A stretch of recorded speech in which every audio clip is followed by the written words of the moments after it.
This is Jeremy Drebenstead with Demco Products. Today we are going to learn how to properly install the Stay and Play Duo braking system.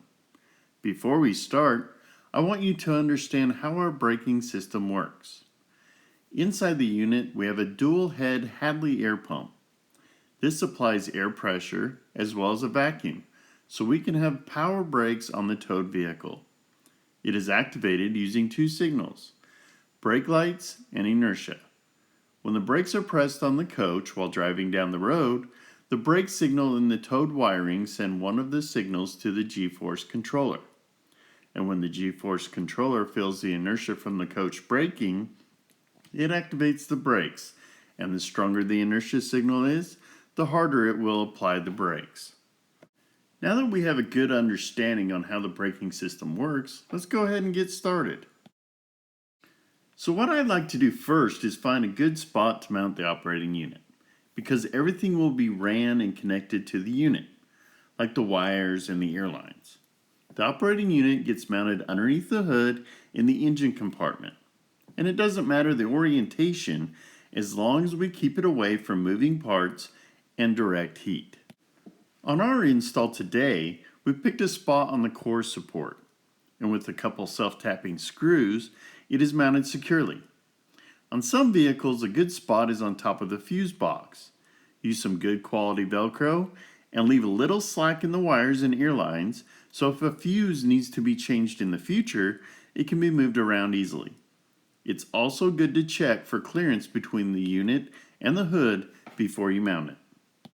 Let's move to the inside of the car on the driver's side kick panel and find a good spot to mount the G-force controller.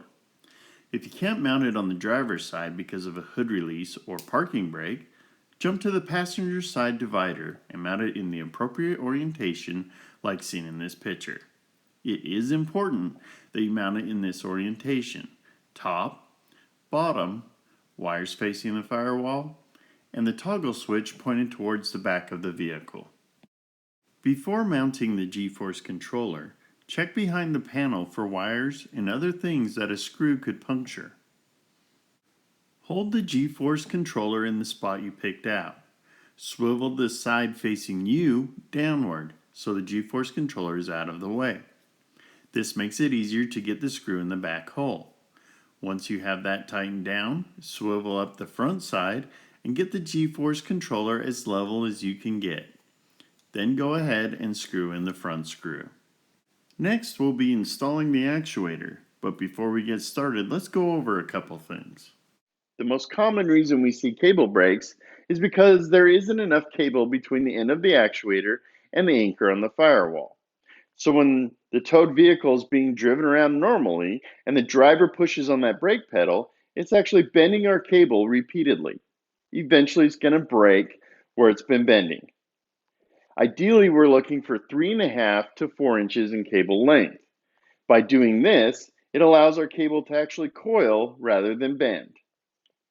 Now, if you don't have enough room between your brake pedal arm and the firewall to get that 3.5 to 4 inches, don't worry. All you have to do is loosen these two Allen head screws and flip around our clamp like so. This will give you a couple more inches to work with when you install your actuator. On some vehicles, the firewall is thin metal, so a single self-tapping screw will not hold. In these cases, we recommend you use the optional reinforcement plate that is included in the kit. To use this, in the desired location for the anchor, hold up the plate and shoot in the two outer self-tapping screws. Next, shoot in the center self-tapper to secure the anchor. You'll notice the center hole is smaller than the two outer holes. This is so when you shoot in the self-tapper, it catches on the plate as well as the firewall when you screw it in. On some vehicles, they may have a wider brake pedal arm, so the standard bolts on the actuator clamp won't fit around the pedal. But don't worry, we got you covered. We supplied longer bolts in the kit, and swapping them out is fairly simple. Start by taking the two Allen head screws from the clamp. Next, remove the nuts off the screws and slide off the outer portion of the clamp. Using a socket wrench, Unscrew the smaller bolts out of the clamp assembly. Before you screw in the longer screws, we recommend that you put Loctite on them. Then just simply screw in the longer screws and tighten them down with a flathead screwdriver. Also add Loctite to the Allen head screws, reinstall them, and you're ready to go. Demco now has a spacer available for this type of pedal. It is part number 6356. It is not required to install the actuator on this type of pedal, but it makes the installation a little easier. To use the spacer, you will need the longer screws installed. Hold the spacer in the desired location against the flat area of the pedal. This can be taped into place to help with the installation. Now that we've gone over the different scenarios you may run into, we're ready to learn how to install the actuator. The first thing we're going to want to do is check and see if we have adjustable brake pedals. If you do have adjustable brake pedals, we're going to need to go ahead and move those into the full up position before we do our install. Next, what we're going to want to do is go ahead and feed our cable through our anchor. As you can see, we're going to double loop it. Now, I'm going to keep it loose right now, and you're going to see why here in just a minute. Next, what we're going to do is we're going to hold it up to the brake arm, kind of center our clamp on it, and we're going to look for a spot on the firewall that's in alignment with the brake pedal and the movement it's going to make. What we'll do is we'll go ahead and grab onto our anchor and slide it forward to the firewall. Then we're going to hold the cable in place on our anchor, bring it back down, and we're going to pull this loop tight. We don't want it to be loose. If we leave it a big loop in it, then what it's going to do is the first time it actuates, it's going to try and pull that loop out, and then we're going to end up with the loose cable. Next, we're going to grab an Allen wrench and tighten down our little set screw here. And we don't want to get gorilla tight on it. We just want to get it to where it bottoms out and then give it about a half a turn. Now that we've tightened that down, we can go ahead and look on the other side of our firewall in the area that we picked for our anchor and make sure we're not going to hit anything with our self-tapping screw like the brake booster. Once we verified that, we can go ahead and shoot in our self-tapping screw.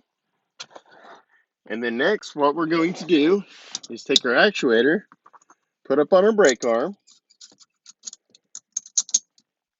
and start all of our nuts.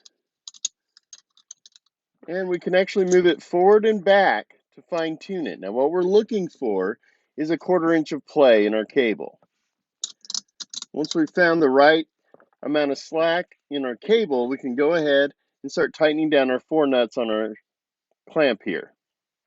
We're going to want to use the crisscross motion to evenly tighten down the clamp. And we actually want it to bend around the brake arm. This is going to act like a lock nut for our nuts here. Once you got that tightened down, all that's left is to attach our air hose to the back of our air fitting right here.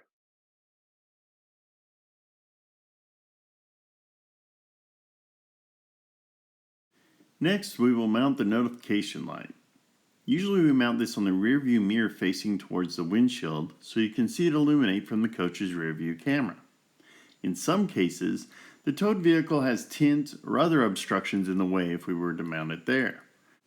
If you run into this, you can get with the customer and see if there's a spot they would be more comfortable with. One alternate spot is on the dash like we did on our install today. If you are installing the optional wireless coach link, you will do as follows. Mount the transmitter underneath the dash. You can secure it with Velcro or zip ties. To wire it up, it's the same process as the LED notification light. The only difference is the color and wire. On the transmitter, the ground is white instead of black. The last thing that we need to do on the inside of the vehicle is to find a grommet on the firewall to run our wires and air line through. If you can't find an existing grommet, you can carefully drill a hole, but use caution that you don't drill through wires or anything else on the other side. You'll also want to fill the hole with silicone after you're done to seal it up. Now that we're done with the inside of the vehicle, let's jump back to the outside of the vehicle, and we can start connecting wires. But first, make sure you have our wiring diagram out. Make sure to follow it closely Not all of the wires are color matching. Let's start by connecting the red wire from the G-force controller. As you can see, it connects to the red wire on the operating unit. Next, we'll connect the black wire from the G-force controller to the black wire on the operating unit. Remember, it's always good to use electrical tape on all connections. Next, we'll wire up the notification light. There are two ways to wire it in. You can either use the vehicle's brake light switch and tap into the cold side of the switch, or you can use the alternate way like we're going to show you today. Start by wiring the black wire from the notification light to the black wire running out of the unit to the G-force controller. Next, go ahead and find a mounting location for your breakaway switch. Then run your wires up to the operating unit. In some cases, you may need to add some wire to extend these, depending on where you have your unit mounted. We will now get the blue wire from the breakaway switch and the blue wire from the unit, as well as the red wire from the notification line. We will connect these three wires together. Now every time the system activates, it will illuminate the notification light. Let's move to the white ground wire. This needs to be grounded to the vehicle itself. You cannot just use the ground coming from the towed wiring from the coach. We need to have the unit grounded to the towed vehicle so it has a ground should there be a breakaway. To do this, we will use the three-way connector. Let's make a cut in the white wire and add the connector, then run an additional wire to the body of the vehicle, and using either an existing ground or a self-tapping screw, ground it to the vehicle. We will now move on to the towed wiring connection. We will connect the yellow wire to the towed vehicle yellow wire, the green wire to the green towed vehicle wire, and the white wire to the towed vehicle white wire. Next, we need to add the diodes provided in the kit. Notice they do need to go in a specific direction. They will also need to be installed in the towed wiring between the connection we made with the operating unit wiring and the taillights. This prevents a bounce back brake signal to the G-force controller. We mainly see this in LED taillights. The last of our wiring we need to connect will be the orange wire coming from the breakaway switch, the brown wire coming from the operating unit, and the fuse holder. Using the three-way connector or large butt connector, connect all three connections. If you use the three-way connector, make sure you tape it with electrical tape after, and do not install the fuse until the install is complete. On the other end of the fuse holder, install the terminal ring and connect the fuse holder to the positive connection at the fuse box of the vehicle. We recommend making the connection here and not directly to the battery. Lastly, we need to make our vacuum connection as well as hook up our airline connections to the operating unit. Locate the brake booster on the towed vehicle. Look for any factory check valves. If there are factory check valves, or if it is an EcoBoost or a turbo model, we will want to make our connections as close to the brake booster on the booster side of the factory check valve. If installing on a 2017 or newer F-150, you will need our vacuum T adapter, part number 6257. Here is a brief overview on how this adapter is installed. Looking at the brake booster, locate the sensor plugged directly into the brake booster, usually on the lower portion of the brake booster. Once located, all you have to do is pull the sensor out of the brake booster and in its place push the 90-degree barbed part of the adapter into the brake booster. You may use a small amount of spray silicone to help get it in. Take the sensor and insert it into the rubber end of the adapter and tighten down the clamp. You will then connect the supplied vacuum hose to the barred fitting in the middle of the adapter. You may then route the vacuum hose to the operating unit. For non-vacuum applications, we will proceed as follows. On hybrids, we will plug the vacuum line on the unit with a 3/8 barbed plug, or turn the check valve on the unit backwards. For hydro boost, we will simply just leave the vacuum line open.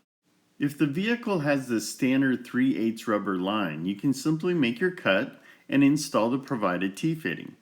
You may then make a cut between the T-fitting and the engine and install the check valve black side facing the engine.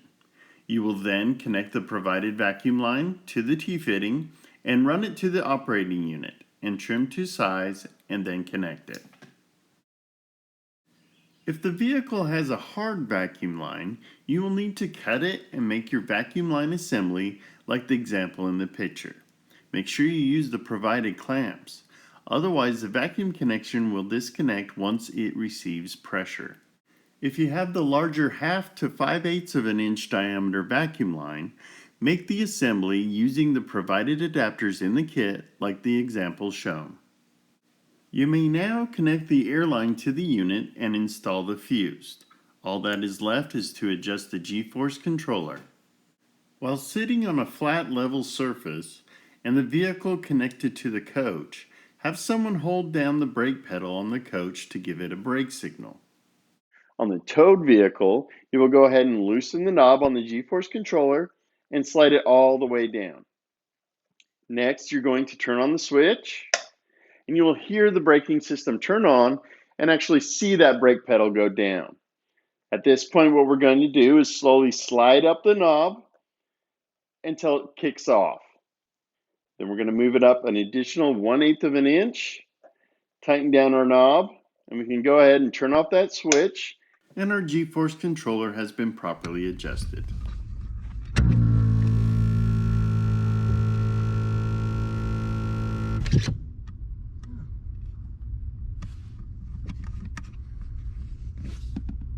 Lastly, let's test the breakaway switch. With the unit still on, pull the breakaway switch. The unit should turn on and apply the brakes, and the notification light should illuminate.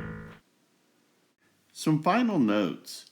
You can always visit our website at demco-products.com, and on there we actually have pictures of different installs on different vehicles. This can be very helpful. If you can't find what you need there, feel free to give us a call at Demco at 1-800-543-3626. Now remember, we're going to want to tape all our wired connections, and it is important that we look for those adjustable brake pedals before we install the actuator. And when we're adjusting the G-force controller, let's make sure that we're on a nice flat level surface. Now remember, our braking system works off 2 signals, brake lights and inertia. So unless we're going around 15 to 20 miles per hour and you push on that brake pedal, it's not going to activate the brakes. The vehicle actually needs to be in motion. We would love to see pictures of your install. Send us pictures of where you mounted the unit and how you got through that firewall, as well as your vacuum connection. If you look on our website, it has tons of pictures of different vehicles, and we would love to see and share yours with others.